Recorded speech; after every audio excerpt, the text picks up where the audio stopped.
नमस्कार मावशी. नमस्कार. मी माणिक देशमुख हायटेक सीड्स कंपनीकडून तुमचं खूप खूप स्वागत करतो. तर हायटेक सीड्स कंपनीच्या तुम्ही आज आपण इथं प्रोग्रामासाठी 42 बाजरीची आपण भाकरी तयार करतो शेतकरी बंधूंना खाण्यासाठी. तर तुम्ही बऱ्याच दिवसापासून घरी सुद्धा बाजरीची भाकरी बनवता. तर तुमचं जरा नाव सांगा पूर्ण.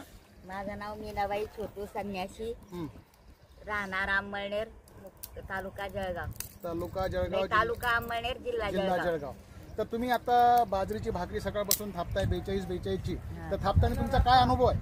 अनुभव आहे तर आपण जर दुसऱ्या बाजरीची भाकरी करावी तर त्याचे तुकडे पडतात. बरोबर आहे. ही बाजरीची भाकरी आपण एक हातावर सुद्धा घेऊन दाखवू शकतो. बरोबर आहे. हिला चिवटपणा जास्त आहे. ओके. आणि हिला कलरही चांगला आहे. बरोबर आहे. आणि दिसण्यातही चांगली. आता तुम्ही सकाळपासून थापता, एवढ्या भाकरी तुम्ही थापल्या, तर थापताना तुम्हाला काय अनुभव आला? अनुभव हा आहे की या बाजरीमध्ये चिवटपणा पण चांगला आहे, त्याच्यामुळे फार उन्हाळी याची करायचं म्हणजे तुकडे होत नाही आणि पीठही चांगलं मसळलं जातं. बरोबर आहे. म्हणजे तुम्हाला कुठल्याच प्रकारचा थकवा येत नाही. थकवा नाही आणि अशी जडपणा वाटत नाही करायला. बरोबर आहे. बाजरी करायला उल्हास येतो माणसाला. तर एक हातात घेऊन तिला टाकून दाखवा. एका हातावर अजिबात तुटत नाही तुम्ही म्हणलं तर ही खरी गोष्ट आहे का? लगेच लोकांना दिसेल बघा. एका हातावर बाजरीची भाकरी आहे, टाकून द्यायच्यावर. राईट. हा, यस, काही अडचण नाही. त्याच्यावर थोडं तुम्ही पाणी मारू शकता. आणि बघा, एका हाताने सुद्धा पूर्णपणे बाजरीची भाकरी तयार झालेली आहे. कुठल्याच प्रकारचा चिकटपणा नाही.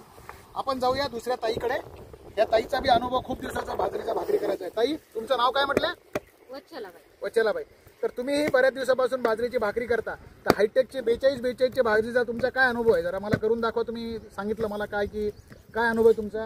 ही बाजरीची भाकर आहे. हा, ही थंडी झाली फुटत नाही. बरोबर आहे. दुसरी बाजरीची भाकर जे ना तुकडे होता. बरोबर बरोबर. थंडी झाली म्हणजे. राईट. हिला किती बी फिरवा तुम्ही, कुठे बी फेका दिला, हा, काही बी करा, काहीच होणार नाही. काहीच होणार. म्हणजे जे शेतकरी बांधव जे कष्ट करतायत त्यांना जर विचार केला की सकाळी बाजरीची भाकरी केली, त्याच्यावर जर आपली शिदोरी घेऊन जर शेतात गेले तर कुठल्याच प्रकारची बाजरीची भाकरी फुटणार नाही, तुटणार नाही आणि त्यांना खायला सुद्धा चवदार लागेल. तर नक्की शेतकरी बांधवांना तुम्ही लक्षात ठेवा की खाण्यासाठी जर बाजरी वापरायची असेल तर हायटेकची 42 बाजरी वापरा आणि तुम्हाला नक्कीच खाण्यासाठी चव चांगली मिळेल आणि घरी करण्यासाठी महिलांसाठी सुद्धा एकदम सोयीस्कर आहे.